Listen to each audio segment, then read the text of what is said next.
Bonjour à toutes et à tous, bienvenue sur cette petite vidéo qui résume les notions essentielles liées à l'oxydoréduction. Donc vous avez sur Moodle le support de cours que je vais commenter en une dizaine de minutes et je vais insister sur les points essentiels liés à la compréhension des phénomènes d'oxydoréduction en lien avec ce que nous avons vu sur les aspects thermodynamiques des équilibres et qui va nous amener tout naturellement à une équation fondamentale dans la compréhension et l'analyse quantitative des réactions d'oxydoréduction, ce qu'on appelle l'équation de Nernst. Et je ferai quelques commentaires. Donc nous avions vu dans le cours précédent que pour un équilibre général, où on écrit un oxydant 1 plus le réducteur 2 va donner le réducteur 1 plus l'oxydant 2. On peut écrire la variation d'enthalpie libre, ça nous vient de la thermodynamique.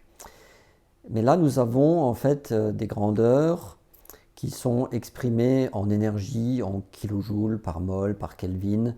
Nous avons vu ces unités auparavant. Maintenant, lorsqu'on travaille avec des réactions d'oxydoréduction, on mesure des potentiels. Et je vous ai expliqué déjà dans certains cours la notion de potentiel d'électrode. C'est bien une différence de potentiel électrique que l'on mesure.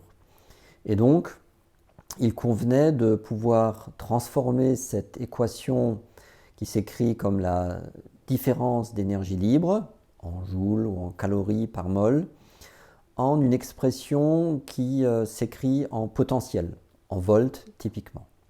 Et pour faire ce passage, sans entrer dans les détails dans le cadre de ce cours en première année, eh bien, il faut diviser l'ensemble de l'équation par un terme que l'on doit à Faraday, n grand F, F s'appelant le Faraday, et n étant le nombre d'électrons échangés lors du processus d'oxydoréduction. Ainsi, le delta G égale delta G0 plus RT log de du K habituel, eh bien, nous voyons que ce delta G devient un delta E, donc une variation de potentiel, qui est une variation de potentiel standard, moins RT sur NF, log de la constante écrite dans le cadre de l'oxydoréduction. Et cette expression, écrite maintenant comme donc, delta E0 plus RT sur NF log de l'inverse de la constante écrite plus haut, c'est ce qu'on appelle l'équation de Nernst. Donc à l'équilibre, vous le savez, delta G est égal à 0, ça veut dire que la variation de potentiel entre l'oxydant et le réducteur est nulle. Et on voit que la constante d'équilibre peut être exprimée à partir de la variation de potentiel standard. Donc le potentiel d'électrodes mesuré pour chacun de ces couples dans les conditions standards. Et on voit que lorsque le potentiel du couple OX1-RED1 est supérieur au potentiel du couple OX2-RED2, ça veut dire quand l'oxydant est plus fort que le réducteur en termes de potentiel, donc sur une échelle de potentiel, alors delta E0 est positif et donc K est supérieur à 1. Voilà, donc ça c'est le lien entre la constante d'équilibre, telle que nous l'avons définie jusqu'à présent, et la variation de potentiel standard. Donc l'équilibre, je réécris encore une fois ici, vous le voyez, et donc lorsque vous entrez les valeurs numériques de R, de la température ambiante et du Faraday, cette expression devient delta E0 égale 0,059 sur N. Alors s'il vous plaît, dans le cadre de ce cours de l'Université de Strasbourg, apprenez cette relation, puisque chaque année, il y a des gens qui me mettent 0,06. Ce n'est pas écrit 0,06 dans mon cours, c'est écrit 0,059 sur N, log de la constante d'équilibre. Et lorsqu'on généralise ça, si vous revenez sur la slide d'avant, vous voyez que le potentiel à tout moment, au cours du processus d'oxydoréduction, peut se calculer comme le potentiel standard, plus 0,059 sur N, n étant le nombre d'électrons échangés entre l'oxydant et le réducteur, logarithme base 10 de la forme oxydée sur la forme réduite.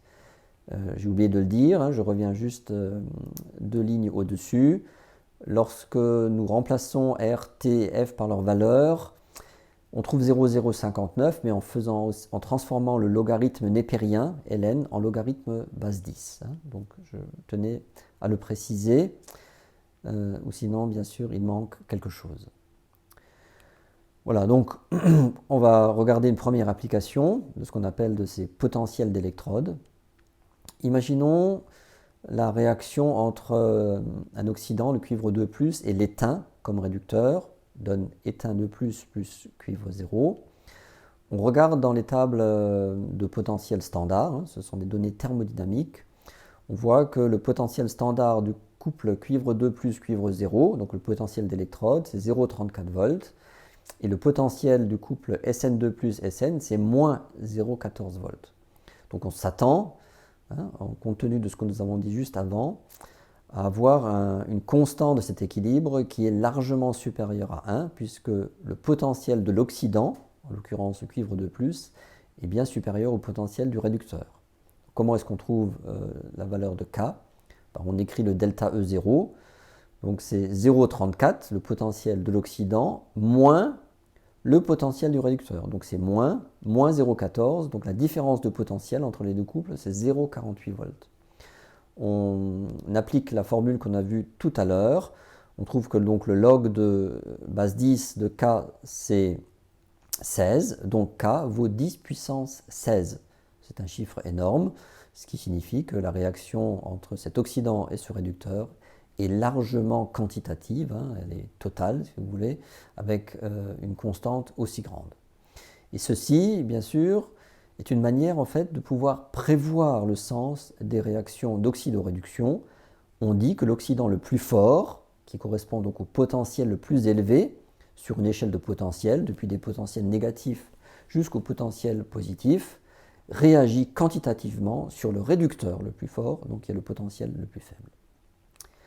Alors, il existe dans de nombreux ouvrages sur Internet des tableaux qui regroupent ces potentiels standards, oxydant-réducteur. J'en donne quelques-uns dans ce support de cours.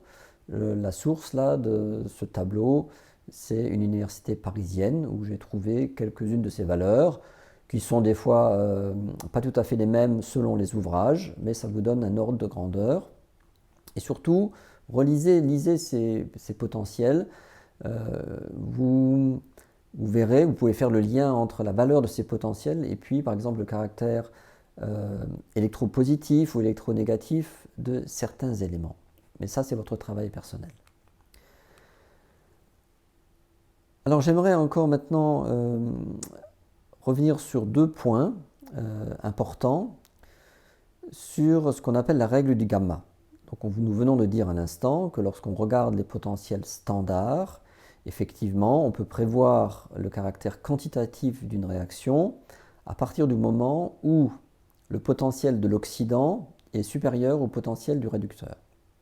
Simplement, dans la vie réelle, lorsqu'on démarre par exemple un processus d'oxydoréduction, on n'est pas tout de suite dans les conditions standards.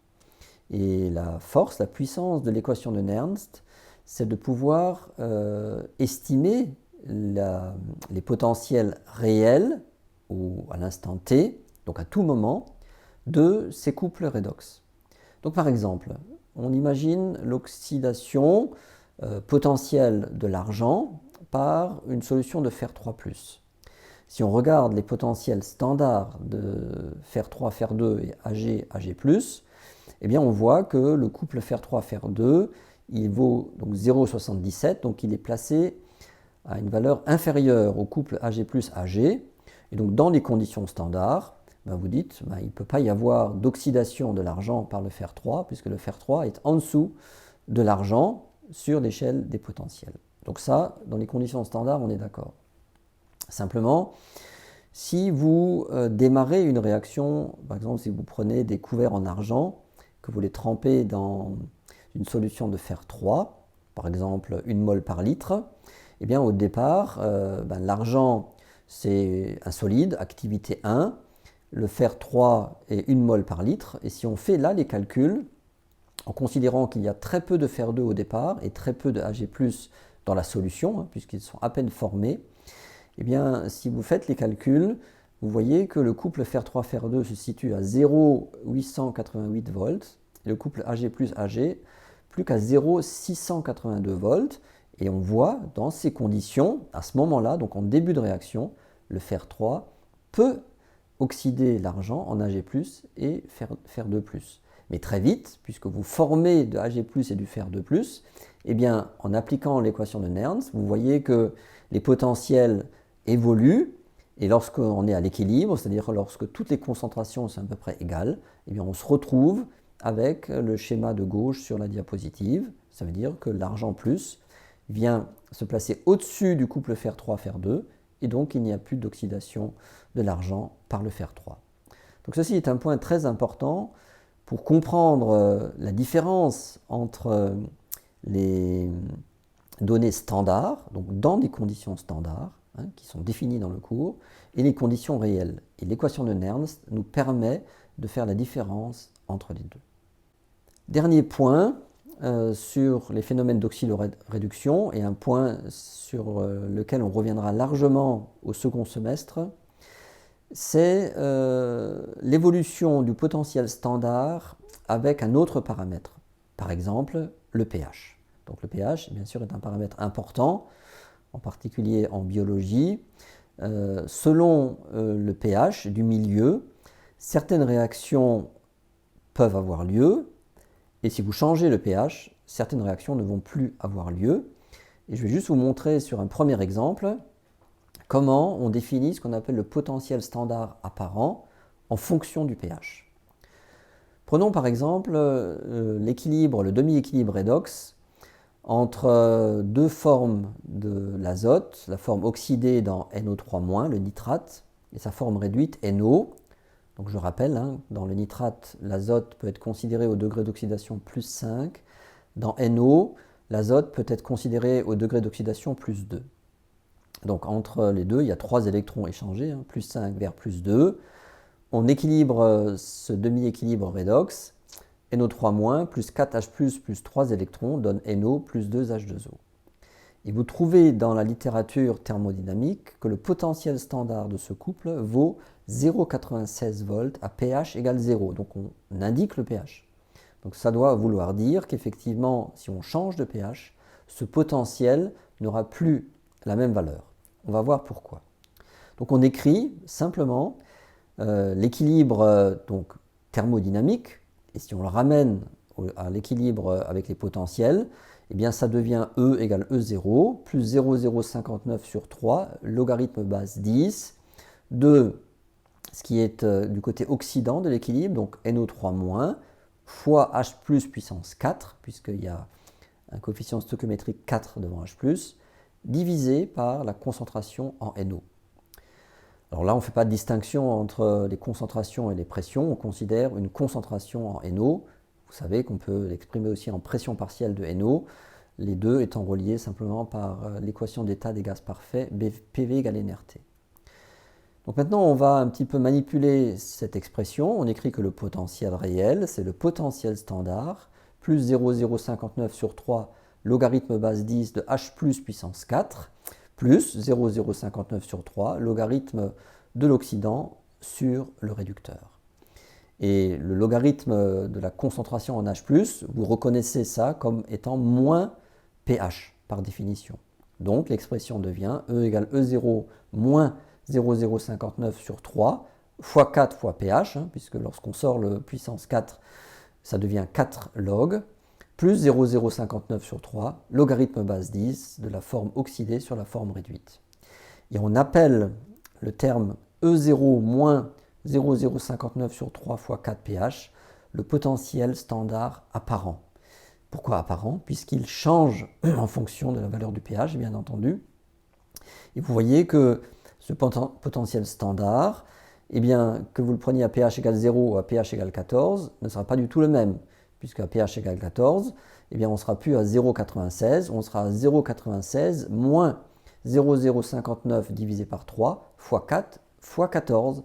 Donc c'est un potentiel beaucoup plus faible. Ça veut dire que si le nitrate est capable d'oxyder à pH égale 0, il est très possible qu'à pH 14, il ne soit plus du tout à des potentiels suffisamment forts pour être un oxydant. Donc ceci est un point très important et vous le verrez, vous pouvez déjà le voir sur de nombreuses vidéos de ma chaîne YouTube. C'est la base de la construction et de l'écriture des diagrammes potentiels pH, appelés aussi diagrammes de Pourbet. Donc voilà ce que je voulais vous rappeler aujourd'hui en complément de cours pour cette année particulière où nous sommes souvent en distanciel. Donc prenez soin de vous, à bientôt.